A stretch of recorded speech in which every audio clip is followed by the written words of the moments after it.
Peace be upon you and welcome to the annual Truth Promoters Ashura program for this year, 2025, which corresponds to the lunar year 1447. We welcome you to a program the likes of which we are sure you have never experienced before. A Muharram program with substance, with culture, with emotion, and entirely in English. Tonight is the 5th of Muharram. We would like to start the program this evening with a recitation from the Quran in English. The verses being recited will be displayed on the screen during the recitation, but for the benefit of those who are listening, they are: number 1, Surah Al-Baqarah, the chapter of the cow, second chapter of the Quran, verse number 143. Number 2, Surah Al-Ankabut, the chapter of the spider, 29th chapter of the Quran, verse number 69. Number 3, Surah Al-Ahzab, the chapter of the Confederates, 33rd chapter of the Quran, verse number 39.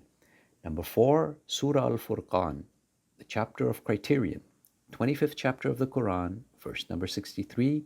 And number 5, Ziyarat Nahiya Al-Muqaddasa. This segment will be available on the Islamic Digest located at www.islamicdigest.org. In the name of God, the Merciful, the especially merciful. And in the same way we made you a balanced community, so that you may bear witness over humanity, and the messenger will bear witness over you. We only appointed the former direction of prayer to see who would follow the messenger and who would turn back on their heels. It was a difficult test, except for those God has guided, and God would never let your faith go to waste. Truly God is kind and merciful to people. As for those who strive for our sake, we will surely guide them to our paths, and truly God is with those who do good, those who deliver God's messages, who fear Him and who fear no one else but God, and God is enough as a reckoner. The servants of the All-Merciful are those who walk the earth with humility, and when the ignorant address them, they respond with words of peace. Peace be upon the one who was wronged, though he committed no crime. The next part of our program is a short set of poetic couplets. These have been inspired by Quranic verses related to: number 1, the divine majesty of God; number 2, Ahl al-Bayt, the holy household of the Prophet Muhammad; number 3, verses on clarification or Tabyeen, the primary subject of our sessions this Muharram; and number 4, a line from one of the various visitation prayers, also known as Ziyarah, to Imam Husayn and the Ahl al-Bayt. The verses that inspired the couplets for today are: number 1, Surah Al-Baqarah, the chapter of the cow, second chapter of the Quran, verse number 143. Number 2, Surah Al-Ankabut, the chapter of the spider, 29th chapter of the Quran, verse number 69. Number 3, Surah Al-Ahzab, the chapter of the Confederates, 33rd chapter of the Quran, verse number 39. Number 4, Surah Al-Furqan, the chapter of Criterion, 25th chapter of the Quran, verse number 63. And number 5, Ziyarat Nahiya Al-Muqaddasa. This segment will be available on the Islamic Digest located at www.islamicdigest.org. In the name of the one who ordains departure not as escape, but as testimony. He is the shaper of destinies, who opens the path through fire and through faith. He guided his chosen servant to walk alone, bearing the trust of centuries. He made his footsteps verses, his silence a sermon, his blood a banner. Peace be upon the one who set out with nothing but truth in his saddlebag. Now we will have our main lecture for this evening. Our series this year is about Tabyeen, or the struggle for clarification. The subject for this, the 5th session in the series, is the requirements of clarification, part 2. This segment will be available on the Reflections located at www.reflections313.com. So I think it's good we start with Surah Al-Fatiha. Bismillah ar-Rahman ar-Rahim, alhamdulillah rabbil alameen, ar-Rahman ar-Rahim, maliki yawmiddin, iyaka na'budu wa iyaka nasta'in, ihdinas as-sirata al-mustaqim, sirata alladhina an'amta alayhim ghayri al-maghdubi alayhim walad-dallin.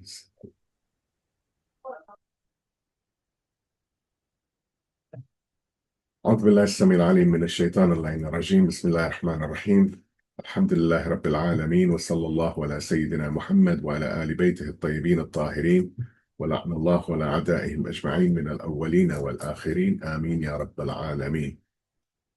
السلام عليك يا أبا عبد الله وعلى الأرواح التي حلت بفنائك، عليكم منا جميعا سلام الله أبدا ما بقيت وبقي الليل والنهار، ولا جعل الله آخر الأهد منا لزيارتكم. السلام على الحسين وعلى علي بن الحسين وعلى أولاد الحسين وعلى أصحاب الحسين. Peace be upon you, O Aba Abdullah, and upon the souls who have gathered in your courtyard. Upon you, from us all, is the peace of God forever, for as long as we remain and as long as night and day endure. And may God never make this our last pledge to visit you. Peace be upon Hussein, and upon Ali, the son of Hussein, and upon the children of Hussein, and upon the companions of Hussein. Assalamu alaikum wa rahmatullahi wa barakatuh. So, this is the fifth in our series of sessions for these nights of Ashura and Arba'een on the subject of Tabyeen or clarification.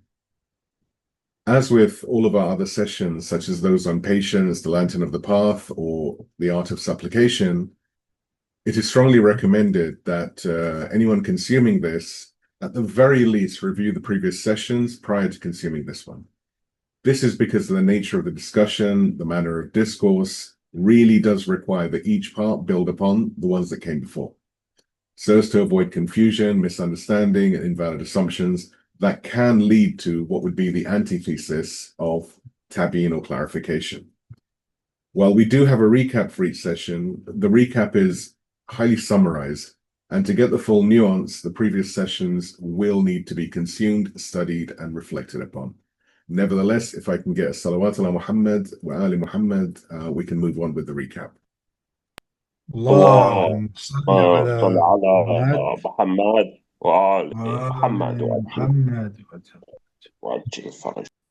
So, in the fourth session of the Tabyeen series, the previous session, our discourse shifted to the inner and structural conditions required for one to fulfill the duty of clarification. Tabyeen or clarification is not a matter of volume, emotion, or public spectacle. It is a sacred trust, requiring insight, restraint, sincerity, and alignment with divine order. The session opened by emphasizing that clarification must align with righteous leadership. Those engaged in this duty are not free agents. Their actions must correspond to the trajectory set by the divinely anchored leadership of the community, of the Ummah. In the same way that soldiers do not initiate campaigns without command, those who clarify must ensure their efforts reflect the objectives of the sacred movement, not just personal sentiment. It was then established that three qualities are indispensable to the success of this movement. The first one being unity of understanding and awareness of the battlefield. A clear grasp of the ideological terrain, societal conditions, and the forces of truth and falsehood is absolutely essential. No effort can succeed without correct recognition of the arena. Number two, a defined direction towards Islamic civilization. The goal of clarification is not merely reactive opposition to falsehood, but rather its active construction of a society built upon justice, tawheed or monotheism, and divine guidance or wilayah. The third point was hope rooted in the divine promise. Without confidence in God's assurance of victory, movements collapse under adversity. Victory, however, is reserved for those who walk the path of faith and law. In Quran, in the chapter of Prophet Muhammad, Surah Muhammad, 47th chapter of the Quran, verse number 7, Allah subhanahu wa ta'ala, He says, if you help God, He will help you. This is not an allegory. It is a spiritual law. Just as gravity governs the physical world, divine laws govern the rise and fall of nations. These sunan, or divine precedents of God, do not change. In Quran, in Surah Al-Fath, the chapter of conquest, 48th chapter of the Quran, verse number 23, Allah subhanahu wa ta'ala says, It is God's precedent or sunnah that has passed before, and you will never find any change in God's precedent. The session continued by addressing the personal readiness required for those who undertake clarification. Faith is essential, but without piety, sincerity, and the rejection of sin, it may become unstable. Sins of the ego, such as backbiting, arrogance, and unjust suspicion, defile the one who speaks, rendering even truthful speech ineffective. In the Quran, in Surah Al-Talaq, the chapter of the divorce, 65th chapter of the Quran, the second verse, God, Allah subhanahu wa ta'ala, he says, whoever is wary of God, he shall make for him a way out. Clarification must be conducted with ethical speech. Foul language, mockery, and personal attacks, even against opponents of truth, are condemned. When some of his followers used abusive speech in battle, Amir al-Mu'mineen, Imam Ali, peace and blessings be upon him, corrected them by saying, indeed, I detest for you that you should become abusers of others. And this is from Najr Balagha, and as with all of these sessions, the citations and footnotes are available in the write-up. I encourage everyone to take a look. Those who carry out the message of divine justice must speak with its spirit, with balance, precision, and composure. This extends to a disagreement. If a false idea must be challenged, it should be refuted, not its speaker disgraced. Character assassination and slander have no place in clarification. Again, in Quran, Surah An-Nur, the chapter of light, 24th chapter of the Quran, verse number 12, Allah subhanahu wa ta'ala, he says, when you first heard about it, why did not the faithful men and women think well of their folk? Now, in the digital realm, the crisis of adab or etiquette is especially acute. The anonymity of the internet has eroded restraint, and even sincere voices fall into disrespectful conduct. But the command to speak with justice applies universally, whether on the pulpit or on a social platform. The session further clarified that divine service must never become an excuse for violating the law. This is the Sharia, the Islamic law. The legal and ethical framework of Islam is not to be bent in the name of zeal. Instead, sincere initiative must occur within it, with lawful creativity and patient cultural work, not unruliness. Lastly, it was established that no one may clarify without understanding. Knowledge must precede articulation. This is the contract of the clarifier, to seek, reflect, and verify before speaking. It is a moral and spiritual obligation. In the Quran, in Surah Al-Taghabun, the chapter of mutual dispossession, 64th chapter of the Quran, verse number 11, Allah subhanahu wa ta'ala says, whoever has faith in God, he guides his heart. The believer who clarifies must first clarify within, aligning their heart to the truth, restraining their tongue, and refining their method. Only then will their words bring light rather than heat. The session that we will discuss today will delve into the advanced dimensions of clarification, how to distinguish real tabyeen, real clarification, from its imitations, the necessity of timing and cultural intelligence, the virtues of insight, steadiness, and strategic silence, and how the clarifier must remain principled in an area of noise, reaction, and sedition. May God guide our tongues to truth, our intentions to sincerity, and our speech to that which is pleasing to Him. Please give me a salawat and we proceed. اللهم صل على محمد وآل آل محمد. محمد وعجل فرجهم. So let us now look at the idea of clarification versus the illusion of clarification. Not all that presents itself as clarification is, in fact, sincere or productive. At times, what masquerades as clarification can serve only to cloud public understanding, deepen division, and weaken trust in leadership and principles. One such danger arises when internal disagreements, particularly among those in positions of responsibility, are aired irresponsibly before the public. Differences in policy or vision are natural within any leadership structure. But if they are not managed wisely and privately, their public projection can have tangible consequences. When economic disagreements, for example, are broadcast to the public, they do not remain theoretical. They manifest as confusion in markets, uncertainty in business, and anxiety in the public psyche. Clarification, when wielded sincerely, serves to uplift and unify. But when it becomes a tool for factionalism or for fueling popular unrest, it ceases to be clarification, and it becomes instead an illusion of truth, a form of distortion dressed in the language of transparency. The next point that we will discuss is resisting the narrative of normalization with America. Two false impressions are being quietly sown into the minds of the public.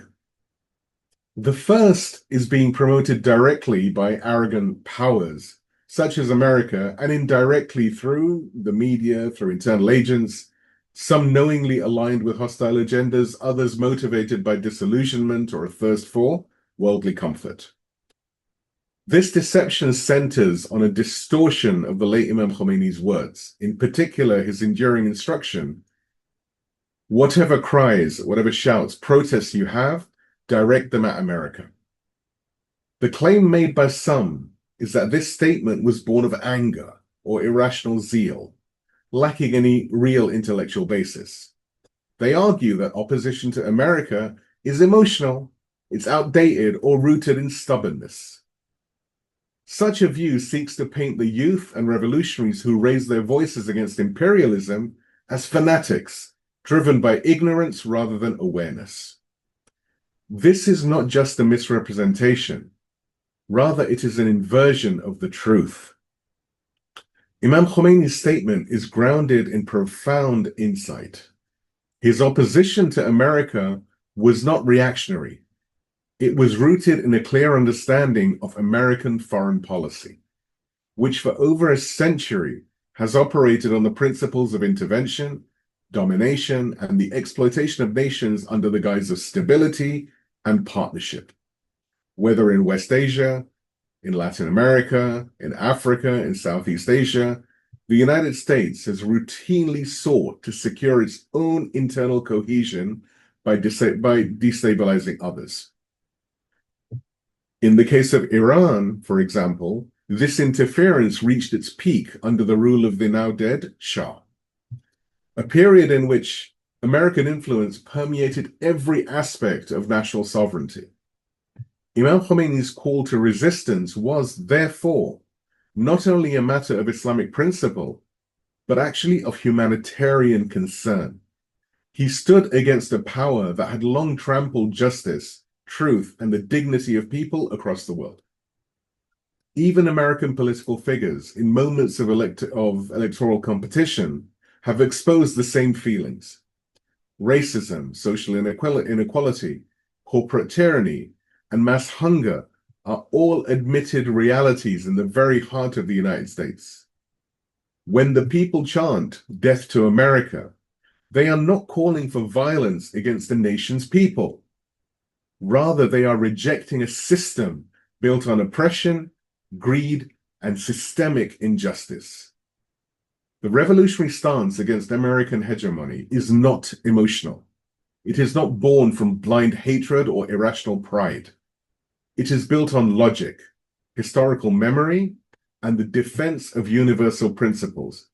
Principles that America itself, by its own admission, has repeatedly betrayed. Let us now look at the dangers of compromise. The second false idea, even more dangerous than the first, is the claim that if a nation were to compromise with America, its problems would be resolved. This illusion, repeated often enough, begins to take root in the minds of the public as a viable political solution. but it is not a solution. It is a trap. The belief that compromise with hostile powers will lead to economic stability, political progress, or social ease is a fantasy built on deception. Time and again, the opposite has proven true. History, recent and ancient, offers us ample evidence, none more compelling than the recent experience of the so-called nuclear deal, the now defunct JCPOA. Even before the ink had dried, America had begun to undermine its commitments. Senior officials warned repeatedly that the other side would not remain true to their word. Eventually, even the negotiators themselves, those who had sacrificed time and energy in good faith, came to acknowledge America's duplicity. America did not seek partnership, it sought leverage. It negotiated while holding a stone in one hand and extending the other in apparent friendship. It promised relief while quietly preparing sanctions. It extended dialogue while pursuing regional domination. From Syria to Lebanon, from Iraq to Afghanistan, America's strategy has been one of interference and imposition, never of cooperation. Can such a system offer any solutions? America itself is in crisis, economically, politically, morally. Its debt nears the size of its total gross domestic product. In fact, it's gone beyond that. Its people face rising poverty. Its international standing is deteriorating. The slogan of "Death to America," once considered unique to one nation, is now chanted across continents, from Latin America to Africa, from West Asia to parts of Europe to Southeast Asia. The oppressed know who their tormentor is. Let us be clear, though. Compromise with such a power will not resolve any difficulties. Rather, it will deepen them. If there are challenges within an economy or governance, then they must be resolved by the efforts of the people themselves, by the will and sacrifice of the people, especially the youth. To seek salvation at the hands of those who aim to break and usurp people, this is not pragmatism, this is betrayal. Please give me a salawat and we move to looking at clarification in action. اللهم صل على محمد Awn and Muhammad وعجل فرجهم. So clarification is not fulfilled by rhetoric alone. True clarification manifests through the alignment of word and deed, through conduct, character, presence, and sacrifice. It is not enough to explain the truth. One must embody it. Those who have carried the banner of truth across generations did not limit themselves to speeches. They engaged, motivated, connected, and inspired, not only by their tongues, but by their lives. For those who are new to the field of ideological struggle, the veterans must serve as luminous examples, guiding by their sincerity, humility, and presence. As, for example, the narration states, "Be callers, inviters to the people without your tongues, so that they may see from you piety, effort, prayer, and goodness, for that is true invitation." And of course, the references for this hadith and all of the other points are in the write-up. And again, I invite everyone to take a look at that. This principle was embodied by Prophet Muhammad, peace and blessings be upon him and his family, in his mission. And it was renewed in our age by Imam Khomeini, God rest his eternal soul, who did not merely explain the message of revolution, but he lived it. His was a path of movement, deliberate, rooted in faith, driven by clarity of vision and an unwavering commitment to divine sovereignty. In a true revolution, speech and writing are not ends in themselves. They are servants of the moment. One must traverse trench by trench, day by day, struggle by struggle, until the goal is reached. That goal is none other than the establishment of divine justice and the disintegration of systems of falsehood.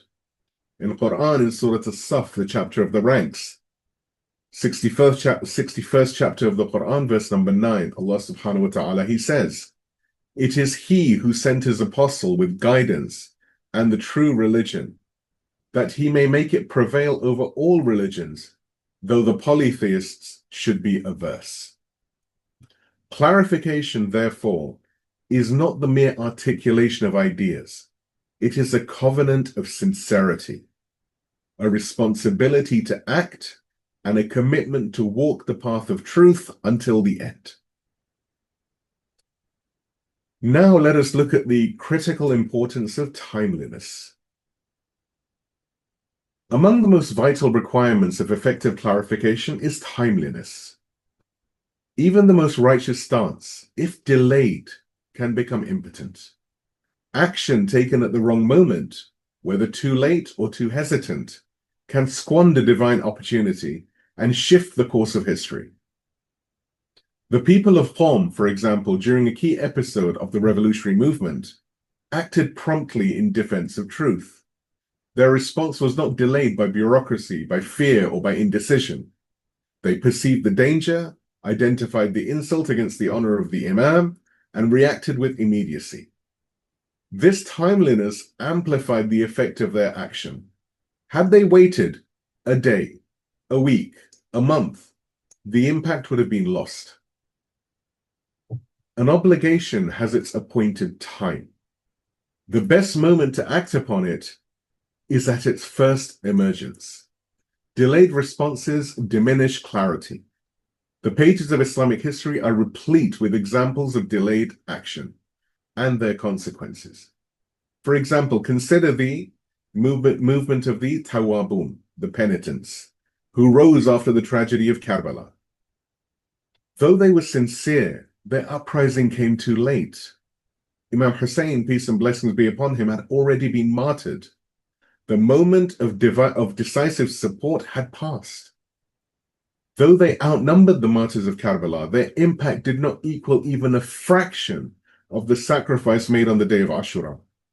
Their delay reduced their cause to a footnote in the broader narrative of resistance.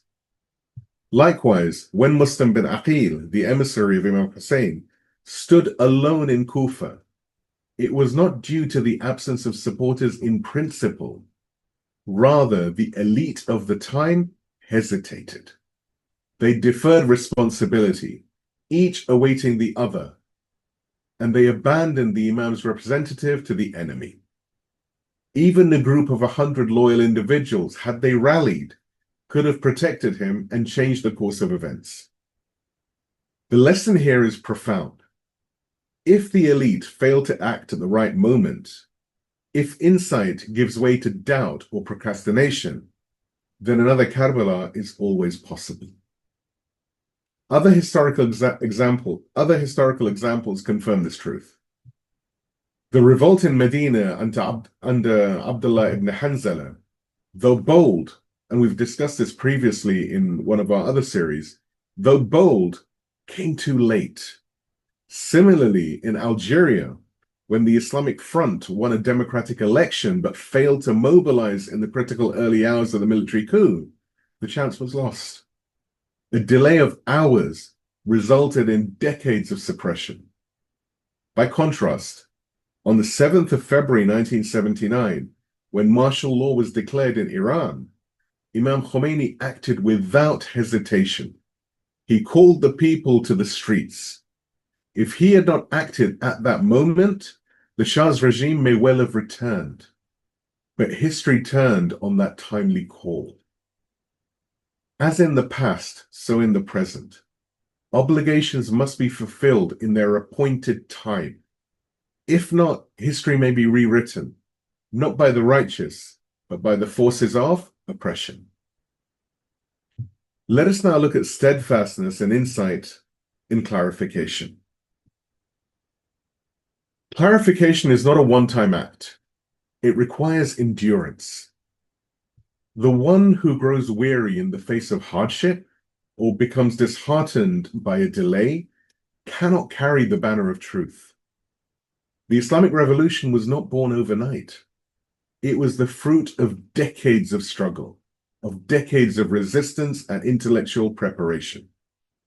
Those who carried the burden in the years leading to the uprising of 1979, long before its peak, they clarified, they challenged, they published, they taught, and they endured.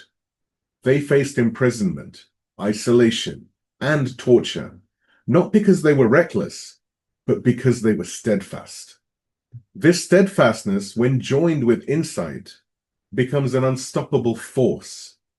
It transforms whispered truths into public discourse and creates a cultural current so powerful that it compels even the hesitant to recognize it. The more resilient the clarifier, the greater the chances that society will internalize the message. Insight is the foundation of effective clarification. Without it, a person may speak eloquently and yet misdiagnose reality. A Friday prayer leader, a scholar, or any ideological guide must be like a physician, not only diagnosing the ailment, but prescribing the cure with wisdom, precision, and compassion. We are not permitted to merely recite truths into the void. As the Quran says, this is from Surah An-Nur, the chapter of light, 24th chapter of the Quran, verse 54. Allah subhanahu wa ta'ala, He says, the apostle's duty is only to communicate in clear terms. Yet this communication is not passive. The message must penetrate the hearts. The clarifier must understand the audience's intellectual state, their emotional condition, and their social anxieties, and then speak accordingly. Many from the time of Imam Husayn, peace and blessings be upon him, failed, not due to malice, but due to a lack of analysis. The Khawarij, though seemingly devout, were easily swayed by demagogues because they lacked this capacity. Similarly, the companions who abandoned Imam Ali, peace and blessings be upon him, did not do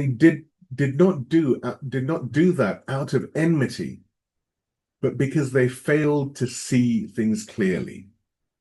The commander of the faithful has said, and this banner will be borne only by those who possess insight and endurance.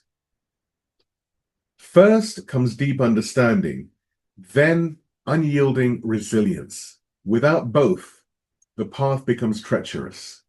The history of falsehood is filled with those who block the path of divine truth through disinformation, intimidation, or brute force. It is not an easy path, but when one locates the road of truth, life becomes purposeful, free from tyranny, free from coercion, and free from spiritual darkness. Please give me a salawat and we move to forming lasting discourse. اللهم صل على اللهم صل على محمد محمد وآل وآل محمد محمد. True clarification does not merely inform, it establishes a discourse. The discourse is a shared understanding woven into the fabric of public consciousness. It is when a value, a principle, or a stance becomes so familiar and accepted that it shapes behavior, speech, and even instinct. For a revolutionary truth to transform into a social current, it must be repeated, must be refined, and intelligently introduced into every level of society. Those who lead prayers, those who write columns, those who speak in universities or address communities must return again and again to the central themes until what was once novel becomes normative and what was once contested becomes conclusive. This is how the concept of, for example, the resistance economy became a recognized framework. It was not through mere repetition of slogans, but through sustained intellectual and practical effort over more than a decade. When such ideas are studied, debated, and taught in universities, they take root. They become part of the psyche, of the national psyche, And with this, advancement follows. As seen in fields such as, for example, space science, nanotechnology, biotechnology, nuclear research, these were not accidental. They were the fruits of discourse. However, discourse is not formed by hollow repetitions. Terms and slogans must be explained.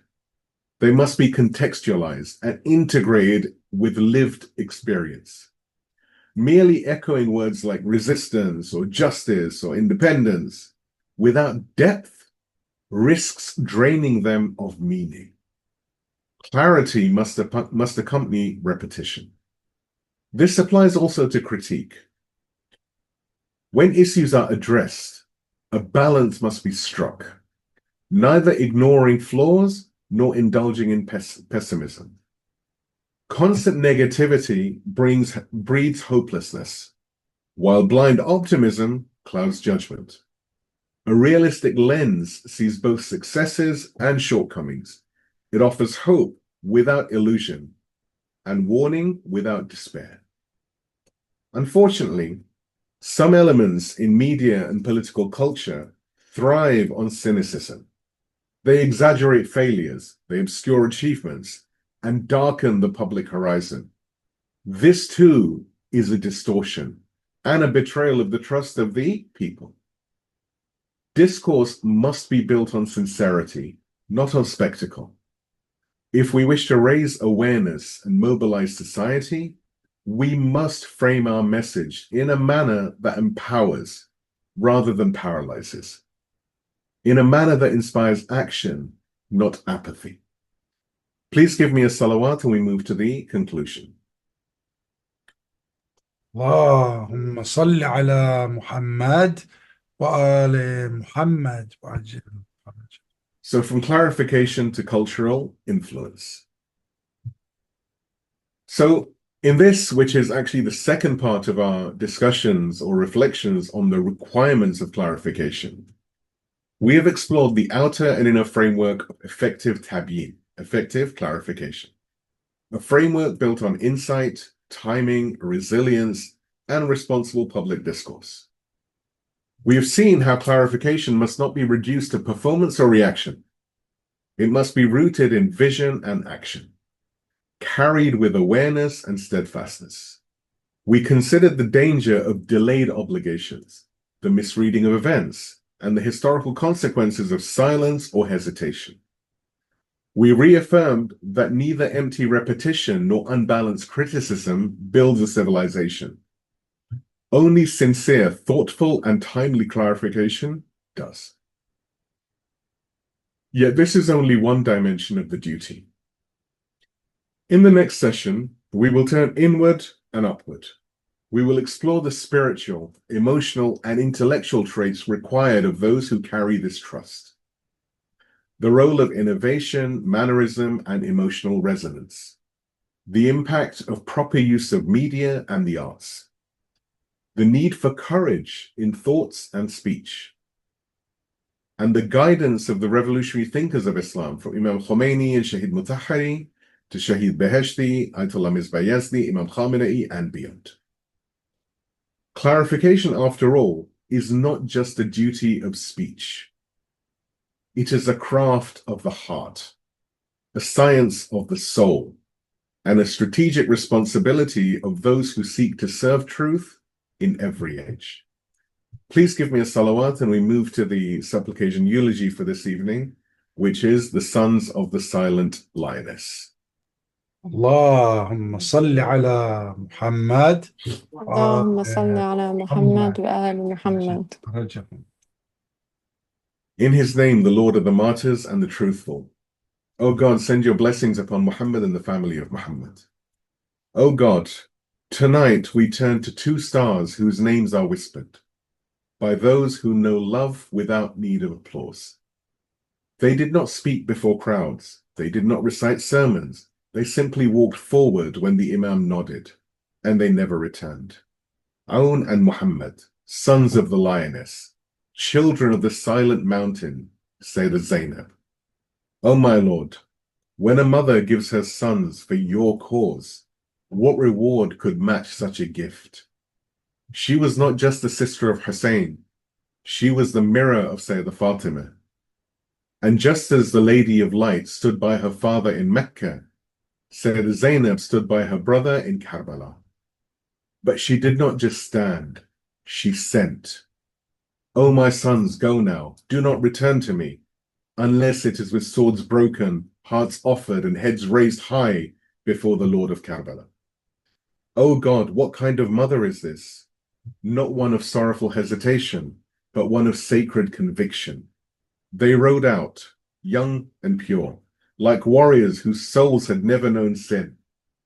They struck with bravery beyond their years, until the swords surrounded them and they fell. They fell like petals from a rose, and Karbala wept in silence. O Sayyidah Zaynab, what strength held your back straight that day, when other mothers wailed? You thanked God when others were shaken. You stood firm. You did not mourn in the moment because you had already given your grief to God. O God, accept this from us. And in that whisper, you taught us what it means to love for his sake. O my Imam, O son of Hassan, when you rise to complete what Husayn began, when you raise the cry of justice, will there be sons ready to march as Awn and Muhammad did? Will there be mothers ready to send them, not clinging but praying? O Master, make our families like theirs. Make our hearts fearless, make our loyalty complete. O God, make us of those who offer what they love most, seeking only your face. And grant us nearness to the Zaynabis, the patience of the mothers, and the struggle of the righteous. Tonight we remember those whose names are often forgotten, but whose sacrifice is inscribed in heaven. 2 boys, 1 mother, and a love that did not blink when it looked death in the eye. Tonight we cry for the beauty of surrender, for Awn and Muhammad, and for Sayyidah Zaynab, the one who sent. وآخر الدعواني أن الحمد لله رب العالمين والسلام عليكم ورحمة الله وبركاته. We now move to the eulogy or Maqtal segment of our program, where we remember the epic of Ashura and the stand of Imam Husayn, as well as his family and companions. A Maqtal is essentially a eulogy or remembering of the epic of Ashura, so as to learn from it, but also to develop an emotional connection to Imam Husayn. This is also designed to educate us and to embed the message of Imam Husayn into our hearts. Mourning and weeping is normal during the Maqtal, and indeed it is something blessed. For when a person listens to and reflects on the tragedy that befell, not just Imam Husayn, but rather that befell Islam, a mere 50 years after the passing of the Prophet Muhammad, peace and blessings be upon him and his family, truly it is heartbreaking. The Maqtal this evening will be the martyrdom of Awn and Muhammad. This segment will be available on The Martyr, located at www.themartyr.net. Bismillahir-Rahmanir-Rahim. Alhamdulillah Rabbil Alameen. Sallallahu ala Sayyidina Muhammad wa ala ahli baytihi at-tayyibin at-tahirin al-ma'sumin. Allahumma salli ala Muhammad wa ali Muhammad wa ajil farajah. Awn and Muhammad were the sons of Sayyidah Zaynab alayhi salam and Abdullah ibn Ja'far. Their maternal grandfather, Imam Ali alayhi salam, was a great and famous warrior, having participated in all the battles during the Prophet's lifetime, most famously Badr, Uhud, Khandaq or Ahzab, Khaybar, and Hunayn. Their paternal grandfather, Ja'far ibn Abu Talib, had led the first migration of Muslims from Mecca to Abyssinia. It was in Abyssinia, in the court of Negus, the Christian king, that Ja'far recited Surah Maryam. This recitation moved the king to such an extent that he allowed the group of Muslims to remain in Abyssinia, despite the protests of the delegation of the Quraysh, who had bought lavish gifts for the king in an attempt to persuade him to send the Muslims back to Mecca Ja'far and Ja'far and the Muslim migrants remained in Abyssinia, where they stayed for over 10 years, only returning after the Muslims community in Mecca had made Hijra or migration to Medina. His oldest son, Abdullah, was born in Abyssinia. Ja'far's return coincided with the victory of Imam Ali alayhi salam in the Battle of Khaybar, with the Prophet sallallahu alayhi wasallam famously stating, "I do not know which event made me happier, Imam Ali's victory in Khaybar or Ja'far's return from Abyssinia." Ja'far was gifted a special prayer by the Prophet, which came to be known as the prayer of Ja'far al-Tayyar, and he was also gifted a special zikr or praise known as Tasbihati Arba, or the four praises. Later on, Ja'far led the Muslim army against the Byzantine Empire. The army had been mobilized to take vengeance for the murder of one of the Prophet's emissaries, who had been killed by the king of that region. Ja'far was martyred in the Battle of Mu'tah, and both his arms were severed. The Prophet ﷺ sees Ja'far in a dream and notices that he has been given wings and is flying around the heavens. Hence, he is given the title Ja'far al-Tayyar, or Ja'far who flies. Awn and Muhammad were quite young at the time of the Battle of Karbala, 13 years and 10 years, according to some narrations. They spent a lot of time with uncle Imam Husayn alayhi salam and Hazrat Abbas alayhi salam. It was from Uncle Abbas that the boys were taught battlefield skills, including horse riding and sword fighting. The boys did not initially accompany Imam Husayn when he departed Medina. Their mother, Sayyidah Zaynab alayhi salam, left along with Imam, as she had an agreement with her husband Abdullah to accompany him on all of his journeys. Later on, after leaving Mecca, when it became clear that Imam Husayn alayhi salam was going to Iraq, Abdullah brings Awn and Muhammad and hands them over to their mother and tells them that they should protect and defend Imam Husayn alayhi salam. On the night of Ashura, before the battle has commenced, Zaynab alayhi salam addresses her two sons. "My sons, tomorrow there will be a battle. I cannot ask you to fight because you have still not come of age. But if anything should happen to my brother Imam Husayn alayhi salam, while you are still alive, I will be filled with shame." Both the boys stood up and replied, "Mother, we have the blood of Ali ibn Abi Talib and Ja'far al-Tayyar in our veins. Our grandfathers were warriors whose fame will always be remembered. Do you think we can possibly shame them? Moreover, we are the students of our Uncle Abbas. Mother, unless you forbid us from fighting, we shall go to the battlefield and show the enemies of Islam how bravely the children of the Prophet's household can fight. All we want from you is a promise that you will never weep for us. Our souls will never rest in peace if you grieve for us after we are gone." Tears of joy and pride flowed down from the eyes of Sayyidah Zaynab alayhi salam, and she embraced the two boys. In the morning, they fought off any attacks from the enemy side alongside their cousin Ali Akbar, Qasim, and their uncle Abbas. However, Imam Husayn alayhi salam does not give them permission to go and fight the enemy in single combat.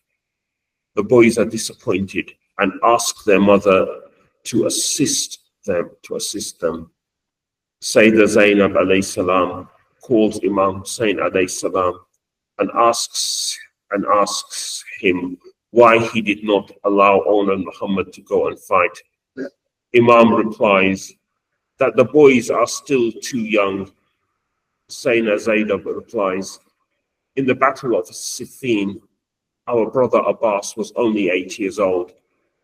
When he saw a man trying to attack you, he rushed into the battlefield and killed him. Do you remember how proud our father Imam Ali was? I too wish to be proud of my sons. I want to see them go out and defend Islam. Will you not allow me that privilege? Imam Husayn alayhi salam remained silent. He looked at his sister and could see the disappointment on her face and tears forming in her eyes. He puts his arm around the boys, kissing them and assists them in mounting their horses. Imam Husayn alayhi salam addresses Awn and Muhammad and tells them, go and show the world how those as young as you can fight the injustice and oppression of Yazid. Imam Husayn alayhi salam lifts the curtain of the tent and the boys leave. They turn round and bid farewell to their mother, Sayyidah Zaynab alayhi salam. She replies, Bismillah, my sons, may Allah be with you. On the day of Ashura, when the two boys rode out into the battlefield, they fought bravely, leaving Umar ibn Sa'd to ask, who are these two youngsters? They fight like I have seen Ali ibn Abi Talib fight. Upon entering the battlefield, Awn introduces himself. If you do not know me, I am the son of Ja'far, a true martyr, who is the shining in paradise, who flies there with green wings. This honor is enough on the day of resurrection. According to Ibn Shahr Ashur, Awn kills 3 horsemen and 18-foot soldiers from the army of Umar ibn Sa'd. His brother Muhammad, upon entering the battle, utters the following words: I complain to Allah about the oppression of the people who are going astray blindly, those who have changed the signs of the Holy Quran and its clear statements, and have manifested infidelity and rebellion. It was reported that Muhammad fights bravely in the battle, killing 10 warriors from the enemy army, but is ultimately killed by Amir ibn Nashal al-Tamimi. Imam Husayn alayhi salam brings the bodies of the 2 slain warriors back to the tent. Upon seeing the martyred bodies of her son, Sayyidah Zaynab alayhi salam falls into prostration and utters the following words: O Allah, please accept our small sacrifice. It is reported that during the whole period where the ladies of the Prophet's household were taken captive and brought to Kufa and Damascus, Sayyidah Zaynab alayhi salam never cried for her own sons. When the captives were being released from the dungeon of Yazid in Damascus, all the ladies went to collect the heads of their martyred children. However, 2 heads remained unclaimed. The ladies of Damascus who were there, upon seeing 2 handsome faces of the martyred boys, remarked that perhaps their mother had died out of grief due to the loss of her sons. Sayyidah Zaynab alayhi salam had heard this and informed the ladies that she was still alive, but she would only mourn for the martyrdom of her brother Imam Husayn alayhi salam. Later on, all the ladies returned back to Medina, and Sayyidah Zaynab alayhi salam goes to her house. Her husband Abdullah does not recognize her, as she had prematurely aged due to the horrors she had witnessed and the tribulations she underwent. She informs her husband about the martyrdom of their 2 sons and he breaks down and begins to weep. Sayyidah Zaynab alayhi salam enters the bedroom of her sons and sees their empty beds and prayer mats. She too begins to weep, calling out, "Oh, my sons, where are you? Your mother misses you." Peace be upon you, O daughter of the glorified holy servant of Allah. Peace be upon you, O aunt of the dignified holy servant of Allah. Peace and Allah's mercy and blessings be upon you, O mother of misfortunes, Zaynab. Peace be upon you, the virtuous and rightly guided one. سَيَعْلَمُ الَّذِينَ ظَلَمُوا أَيَّ مُنْقَلَبٍ يَنْقَلِبُونَ إِنَّا لِلَّهِ وَإِنَّا إِلَيْهِ رَاجِعُونَ صلوات على محمد وآل محمد اللهم صل على محمد وآل محمد وعجل فرجه. Now we will have lamentations, commonly known as Noha or Latmiyat in Muslim culture. These again are in English. These are poetry put to a tune, a type of song, a lamentation. These can be listened to with reflection and thought. And as per the cultural norm within most Muslim cultures and societies, there is the gentle beating of the chest in mourning as the lamentation proceeds. This beating of the chest is known as matam. It should be noted that this is not something that should draw blood or cause harm. Rather, it is a manifestation of grief on the part of the listener, as they are moved by the words of poetry. The lamentation for this evening is named Saw Husayn. This segment will be available on Shia Sounds, located at www.shiasounds.com.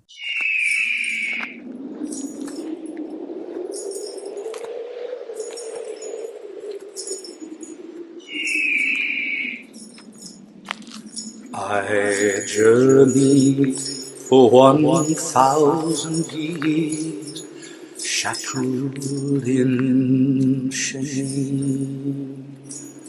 Burning was I, blistered my soul, tortured in pain. Witness then I such a sight, burden my eyes at the plight I saw Husayn. I saw Husayn. I saw Husayn. I saw Husayn.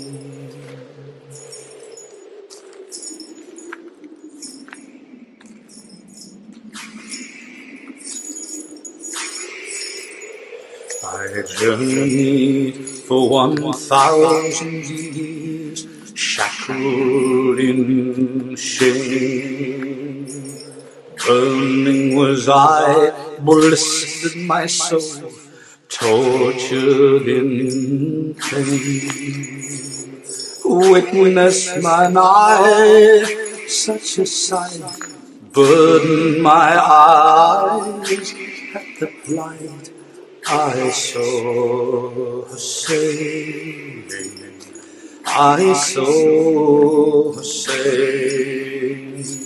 I saw Husayn.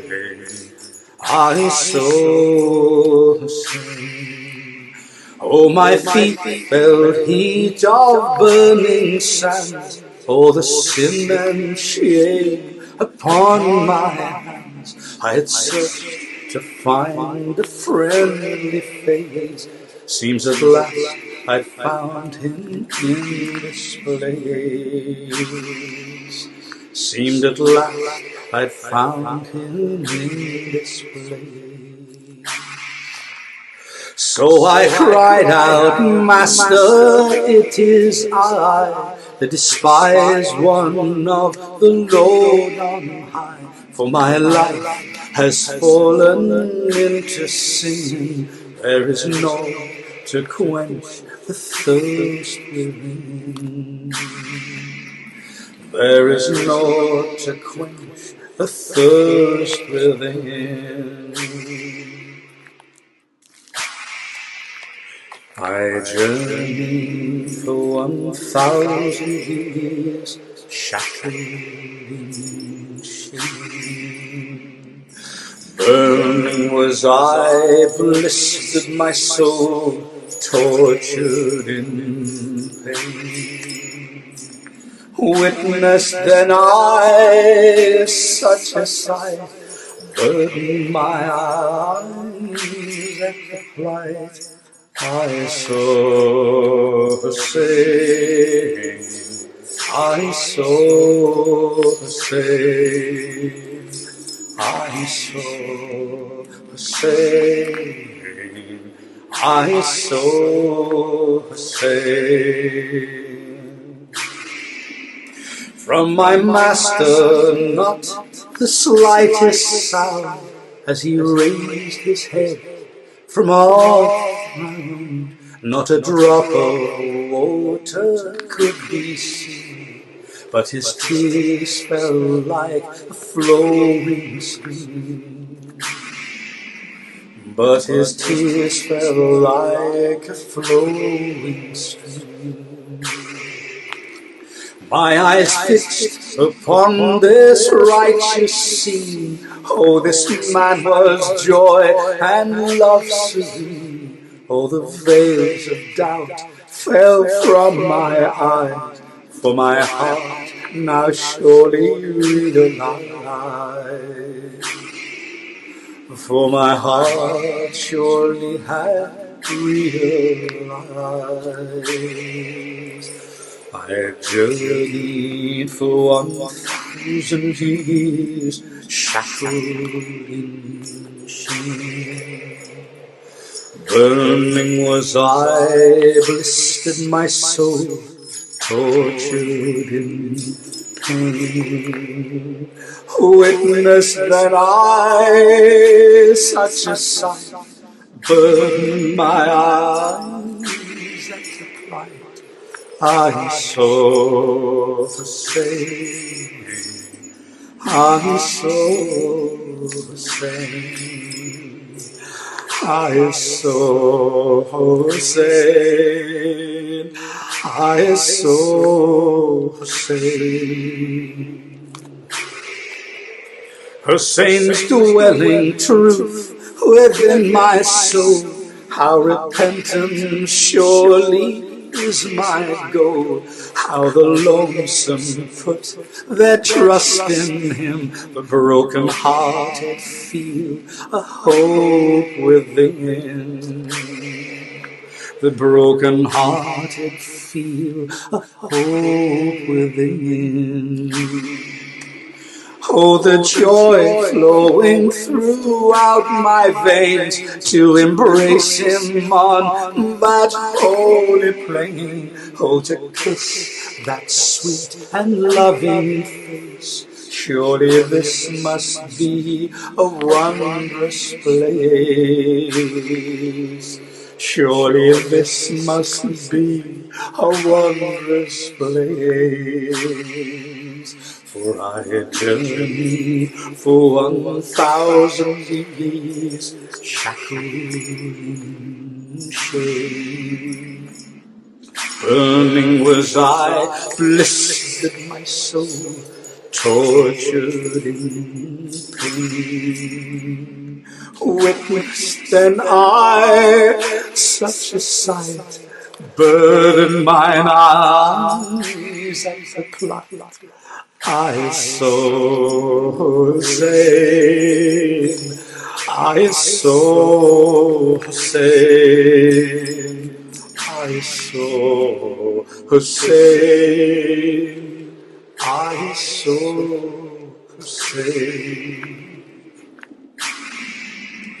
Though I ran to touch his blessed hand, how my feet sank in the shifting sand. Try I might, no progress did I make. Oh, but I felt the earth begin to quake. Oh, I felt the earth begin to quake. Suddenly, as if the world about the seven heavens formed into a shroud. My master's face disfigured by his blood. Silenced I go screaming where I stood. Silenced I though screaming where I stood. I turned away, the sight I could not bear, the stench of evil filling all the air. My beloved laid out on the dust, the holy path, the only one to trust. The holy path, the only one to trust. I heard a voice so gentle and so sweet. Chains were bound around her hands and feet. Beauty surely is all I have seen. Were the words that saved me from my dream. Were the words that saved me from my dream. I awoke, but in a pool of tears, all my sins were gone from all the years. Through Husayn, my faith had been restored, a perfect standing now before my Lord. A perfect standing now before my Lord. I journeyed for 1,000 years, shackled in shame. Burning was I, blistered my soul, tortured in pain. Witnessed then I such a sight, burdened mine arms at the flight. I saw Husayn, I saw Husayn, I saw Husayn, I saw Husayn. Now awoke, my heart is not afraid, for the journey that my soul has made, for that misery at Karbala enables us to love and trust Allah. For He taught us all the way to fight the deceiver who would steal our right to bow unto a righteous Lord and to dwell before a holy God. For the love of God must dwell again in the hearts of those who love Husayn. Let us rise above the worldly call. Let us teach His truth to one and all. Let us teach His truth to one and all. Peace be unto you, O sweet Husayn, and bring peace to those who call your name. All creation needs your holy face. Truly you are found in every place. Peace be unto you, O sweet Husayn, and bring peace to those who call your name. All creation needs your holy face. Truly you are found in every place. Truly you are found in every place. I journeyed for 1,000 years, shackled in shame, When was I blessed in my soul?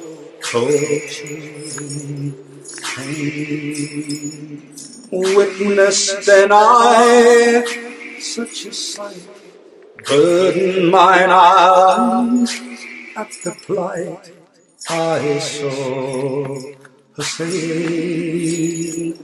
I saw Husayn. I saw Husayn. I saw Husayn.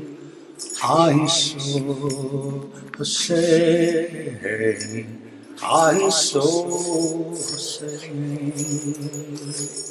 I saw Husayn. I saw Husayn. The final item in our program is the Communion of Ashura. This is a contemporary, poetic, interpretive translation of the well-known salutations to Imam Husayn known as Ziyara Ashura, or the Visitation of Ashura.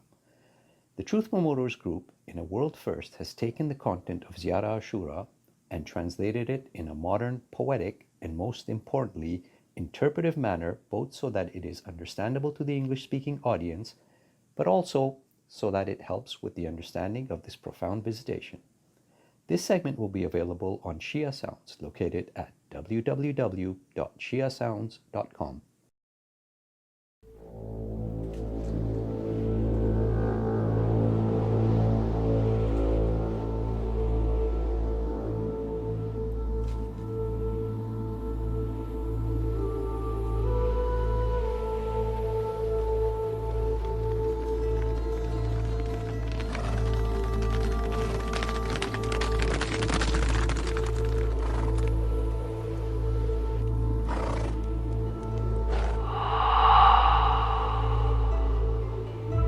Peace be upon you, O Husayn, beloved of the Prophet, lifeblood of his message, bearer of sorrow, breaker of chains. Peace be upon you, O son of the messenger of God, whose footsteps you followed into the fire so we might walk free beneath the sky. Peace be upon you, O son of Ali, Lion of God, fountain of courage. You stood as he stood, firm against a world of betrayal. Peace be upon you, O son of Fatima, light of her eyes, echo of her prayer. Through your grief, the purity of your mother lives on. O Husayn, they gave everything, so we might remember who we are.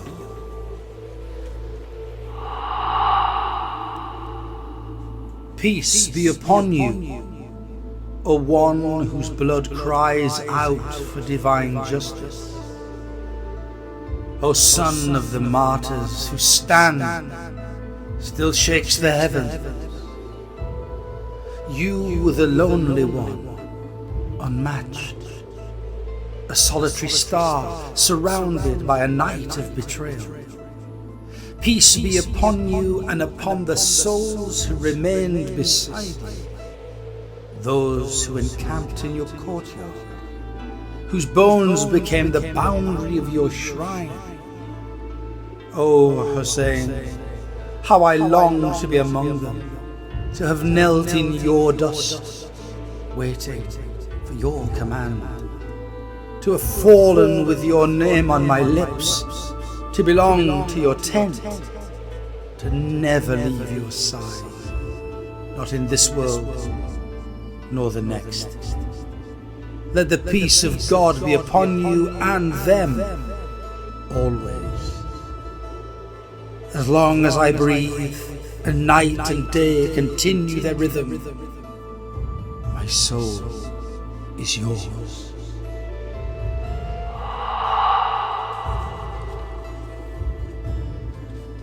O Aba Abdullah, your tragedy was not only ours. The skies themselves wept, the stars dimmed, and the angels fell silent in horror. What they did to you, they do still. To every free voice, to every defiant heart that says no to tyranny. They silenced your cry in Karbala and echoed it in Gaza, in Kashmir, in the broken streets of Damascus, and in the gilded rooms of Washington, Tel Aviv, and London, where power matters more than people, where blood is cheap and honor is nothing. And yet, the people sleep. They binge distraction while the earth burns. They scroll through laughter while the children starve. They cheer for tyrants masked as leaders and do not see the caravan of Husayn. Still walking, still bleeding, still calling us to wake. O Husayn, the calamity is great, but our forgetfulness may be even greater.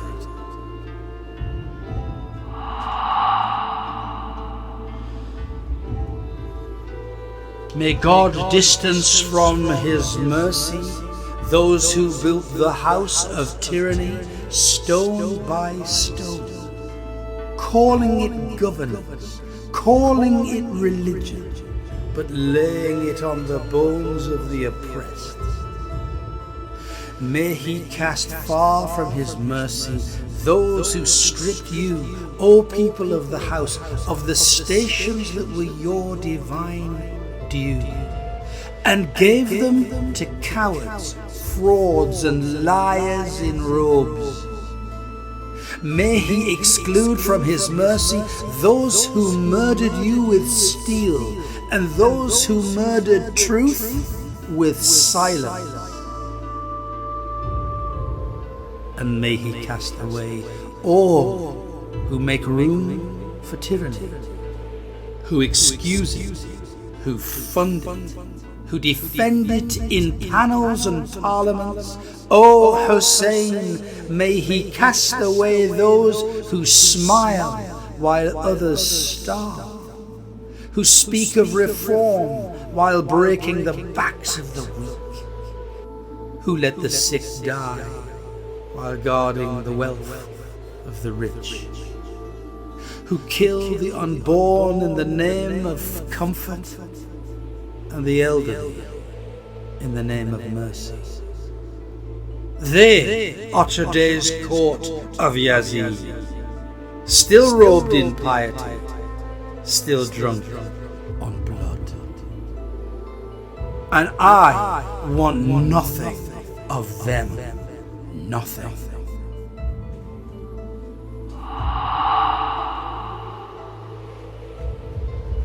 I wash my hands before God and before you, O Husayn, of them, of their followers, of their allies, of every voice that justified their crimes, every pen that signed their decrees, every tongue that stayed silent while they spilled your blood. O Aba Abdullah, I am with those who are with you. My peace is only for those who loved you, who lived and died by your name. And I am at war with those who stood against you, in every age, in every land, in every disguise. Whether they wore crowns or turbans, held swords or microphones, built palaces or platforms. I am at war with them until the day when all masks fall.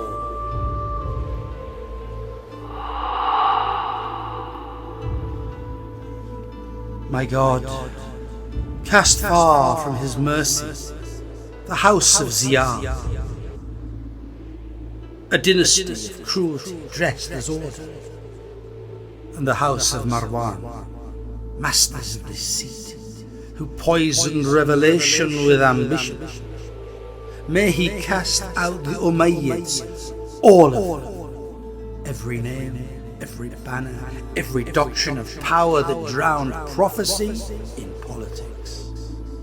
May he cast away Ibn Marjan, the bureaucrat of blood, and Umar ibn Sa'd, who traded eternity for a piece of land, and Shim, that beast who laughed at the tears of Zaynab. And may he reject those who prepared for this slaughter, those who saddled their beasts, buckled their weapons, and veiled their faces, not in shame, but in resolve. They marched not by force, but by choice. O Husayn, their faces change, but their paths remain.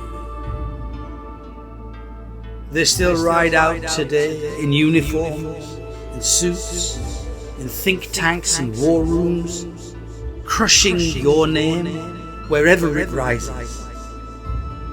And I stand apart from all of them, and I name them so that their silence will never bury your screams.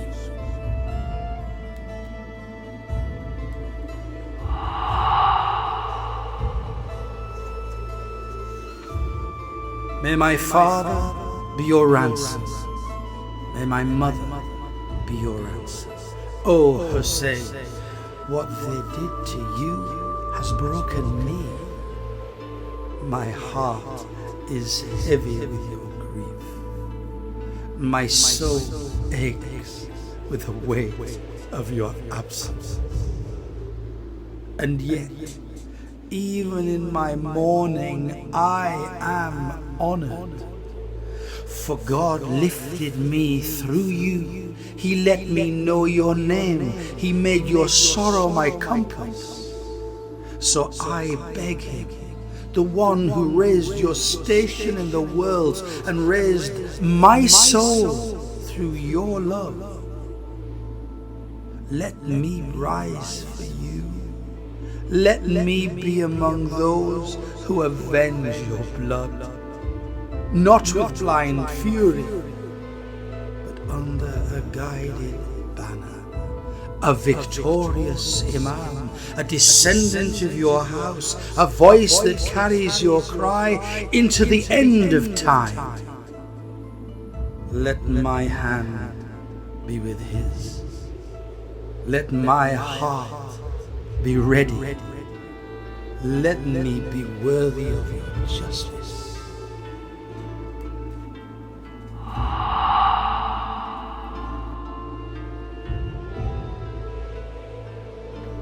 O God, make me honored in your sight, not because of who I am, but because I loved Husayn. Let his name be my key, his memory my robe, his cause my shield, his tears my passport to you. Let me walk in this world carrying his light, and let me stand in the next world with his name upon my lips, a name that you love, a soul that you elevated, a martyr whose blood wrote the meaning of honor. By Husayn, make me worthy of your nearness in this fleeting world and in the world that endures.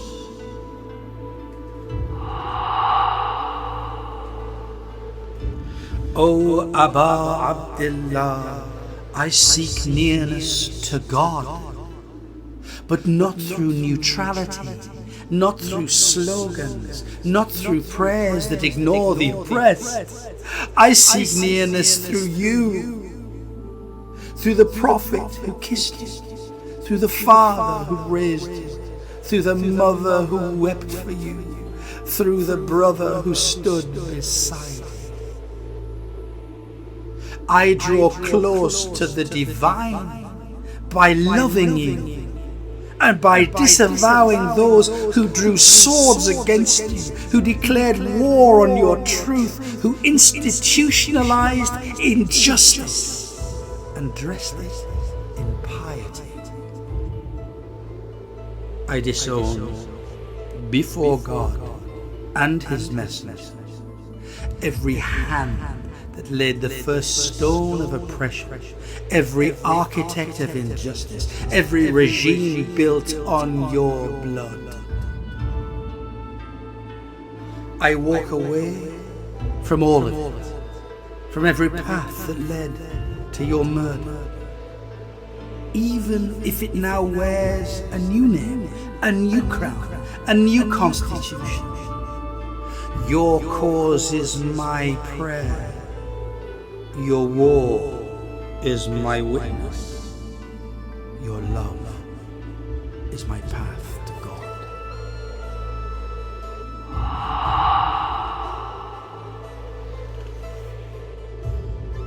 I renounce them before God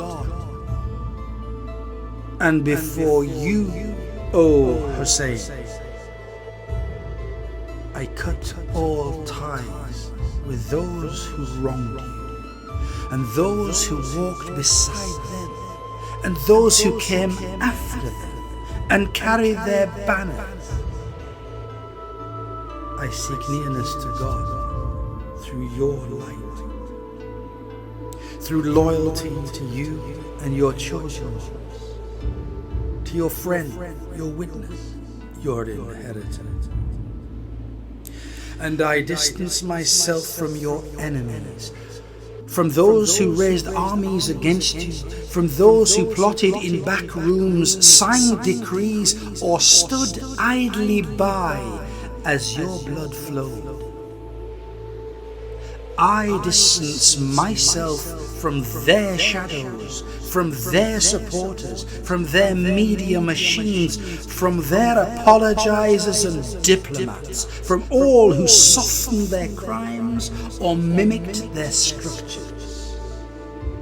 O Husayn, to love you means to oppose what killed you, always, everywhere, in every generation. I am with those who are with you, O Husayn. I am with those who are with you, O Husayn.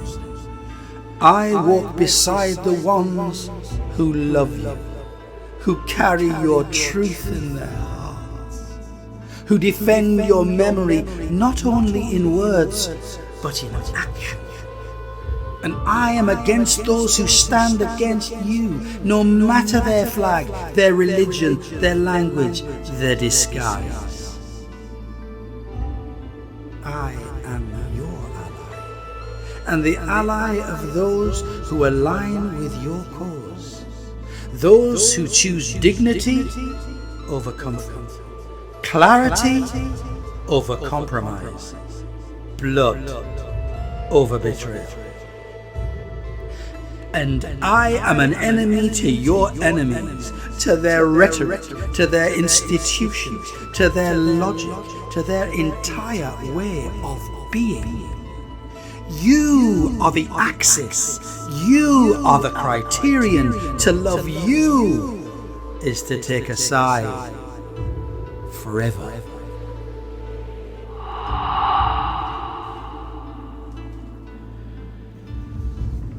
Oh God, you honored me beyond what I deserve.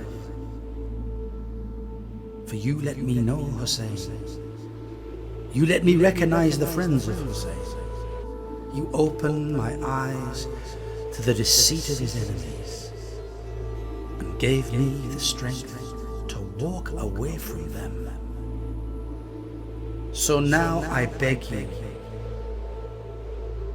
let me be amongst your friends, not just in love, but in cause, not just in belief, but in destiny. Let me live in their path, let me die upon their path, let me rise with them when you raise the dead. Plant my feet among theirs, a footing of truth that does not shake with fear, does not slip in temptation, does not bow before oppressors. Let me be theirs in this life and in the life that never ends.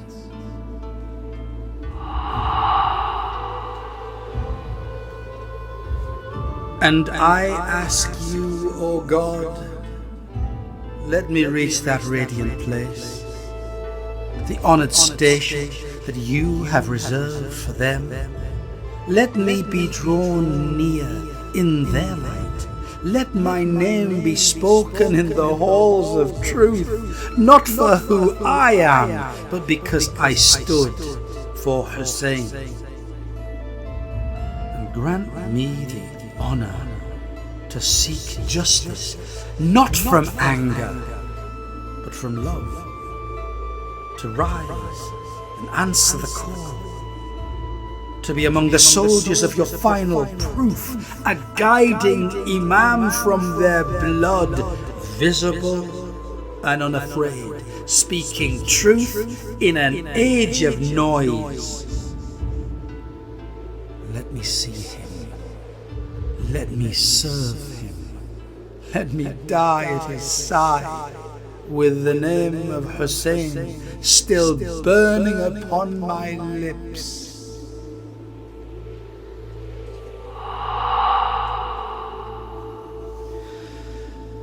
And I ask you, O God, by their right, by the place they hold in your nearness, by the rank you gave them above all others, let my sorrow not be wasted.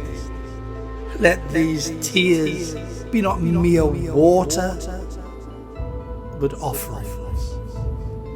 Let my broken heart be a prayer, my mourning a ladder. Reward me through this grief with the greatest reward you have ever given to one struck by tragedy. For what greater loss was there? What wound ever bled like this one?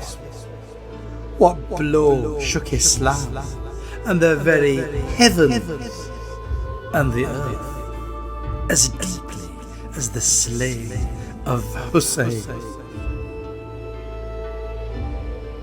This is not just my sadness. It is your grief, O God, reflected in my soul. So let that reflection never fade.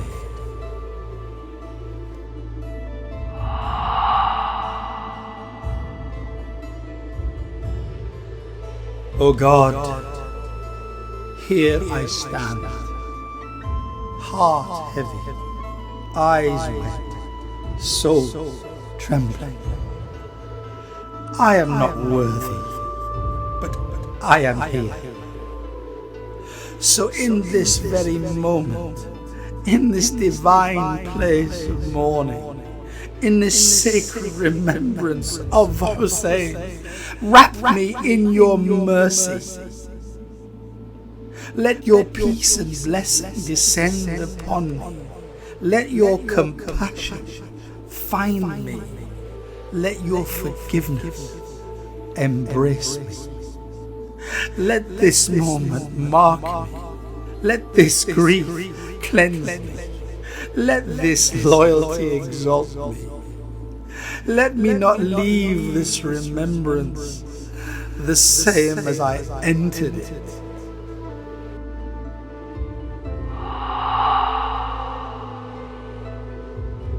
O God, let my life be like theirs, not in ease, but in meaning.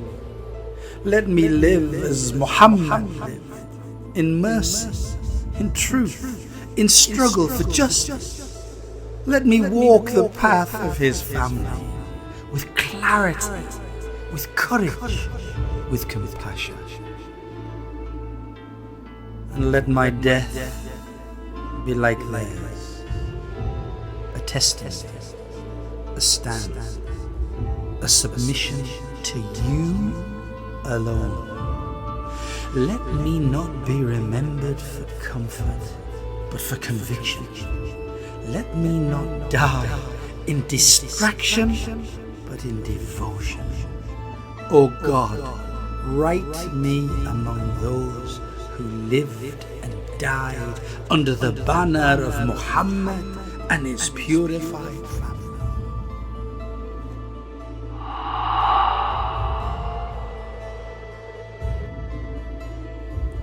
O God, this day, the day of mourning, the day of blood upon sand, the day when your Prophet's family was butchered, they called it a blessing. The tyrants rejoiced. Bani Umayyah celebrated. Yazid, the son of the liver eater, the one whose heart was dark with vengeance, he danced on the chest of Husayn. He who was excluded from your mercy and whose mother chewed the flesh of the righteous was praised in the courts of power. But you cursed them, O God, and so did your Prophet. From every pulpit, in every stance he ever made for truth. This is not politics.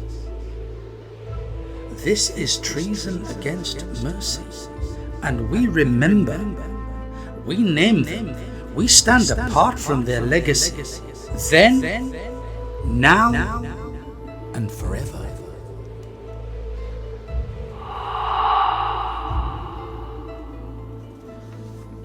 O God, remove from your mercy the one who plotted, the one who schemed, the one who sealed the deal. Abu Sufyan, the enemy who smiled and waited. Muawiyah, the serpent in the cloak of unity. Yazid, the drunken tyrant who trampled prophecy. Make your distance from them be eternal as their betrayal. May your rejection of them never cease. For this is the day that they rejoiced. The day Ziyad and Marwan raised their glasses, laughed while Zaynab wept, boasted of killing Husayn as a victory. God, they rejoiced in his death. Let them not rejoice in your presence. Multiply their estrangement. Amplify their punishment. Let the pain they inflicted return to them, not out of hatred, but out of divine justice.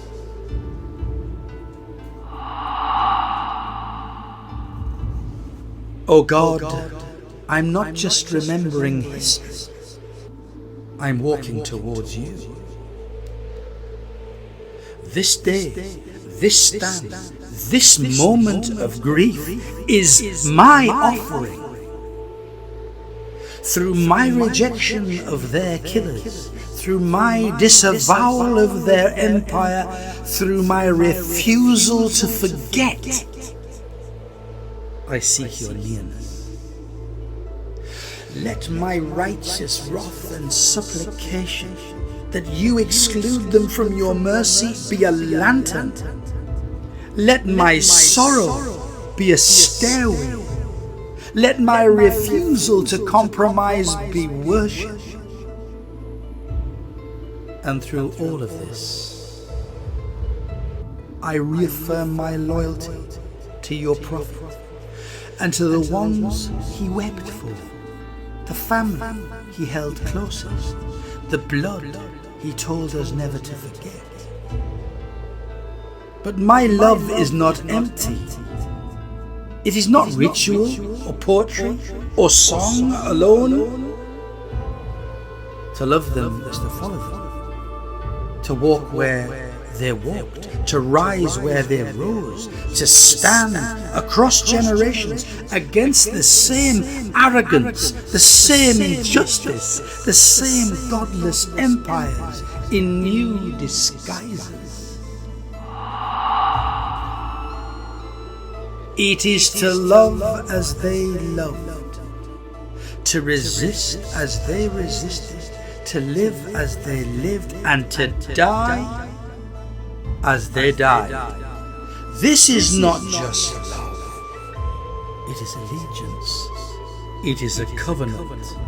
And in this moment, I renew my vow in word, in soul, and in stance.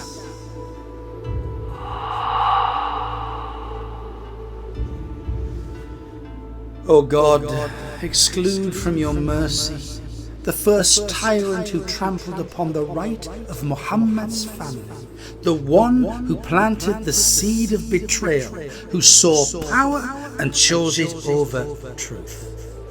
He opened the gate, and many rushed through after him. So exclude the last one who follows his path, every imitator, every modern version, every politician or preacher who builds on that first distortion. O God, exclude from your mercy the clique who rose against Husayn. They weren't just soldiers, they were planners, they were influencers. They wrote articles, gave speeches, signed treaties, justified tyranny. They supported, they pledged, they obeyed, they killed. And that betrayal continues. Even today, there are those who wear black for Husayn, but stand with the very systems that killed him.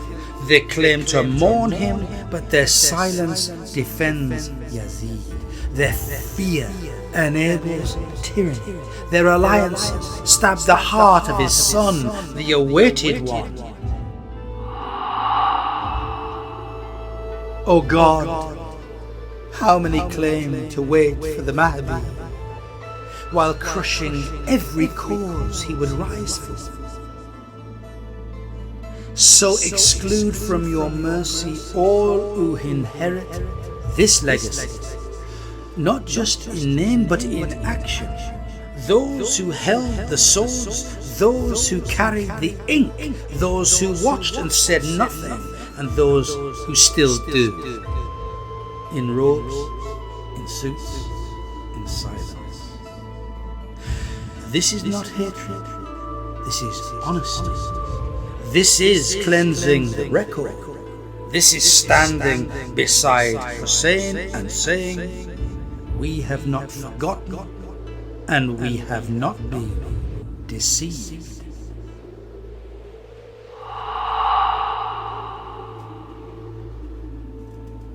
Peace be upon you, O Aba Abdullah. Peace be upon your shattered body, your thirsty lips. Peace be upon you, O Aba Abdullah. Peace be upon your shattered body, your thirsty lips, your prostration upon the burning earth. Peace be upon the souls that encamped in your courtyard. Peace be upon the souls that encamped in your courtyard, not for shade or safety, but to die beside truth. From me to you, an unending peace. As long as I breathe, as long as night follows day, my heart is turned towards Karbala. And may God never make this the last time I call your name. Never the last time I whisper your pain or walk the road that leads to your banner. Peace be upon you, O Husayn, and upon Ali your son, the patient, the broken prisoner, the speaking tongue of grief. And peace be upon your children, cut down in their bloom, buried in blood, rising in light. And peace upon your companions, who gave more than words, who gave more than tears, who gave themselves.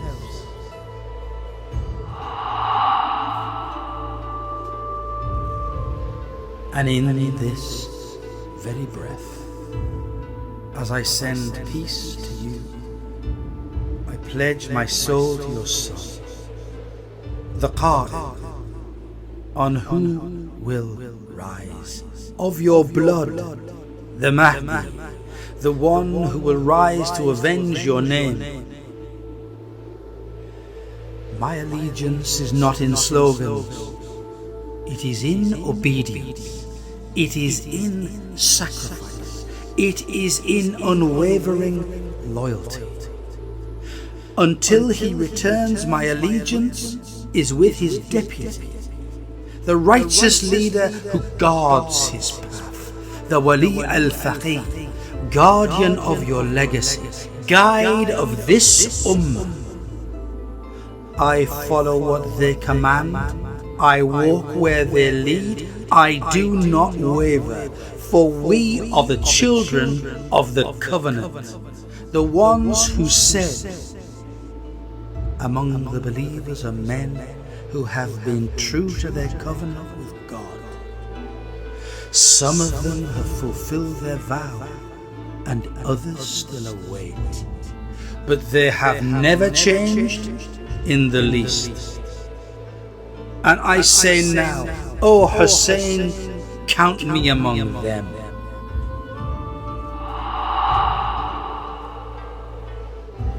O God, begin from me the exclusion from your mercy.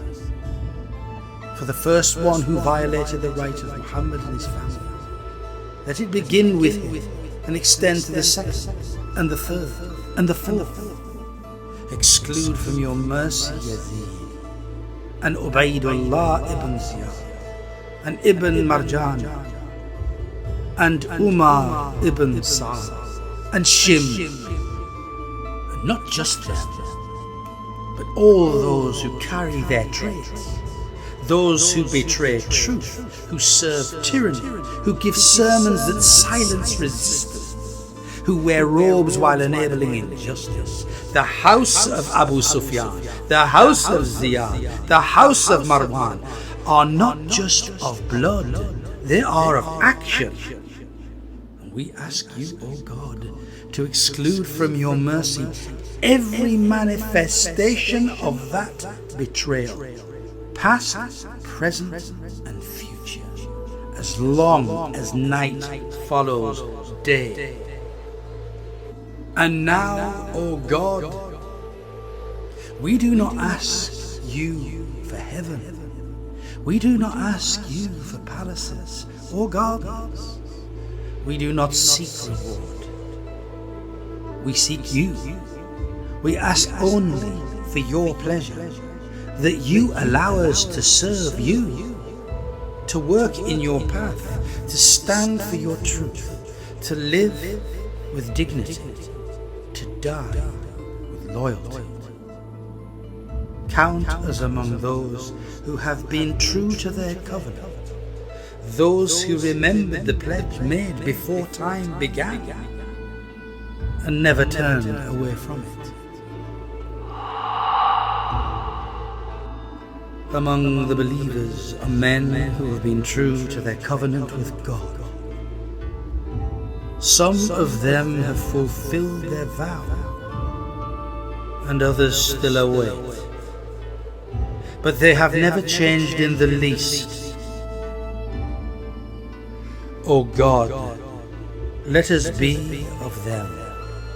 Let us die with Husayn's name on our tongues, and rise with the Mahdi's banner in our hands.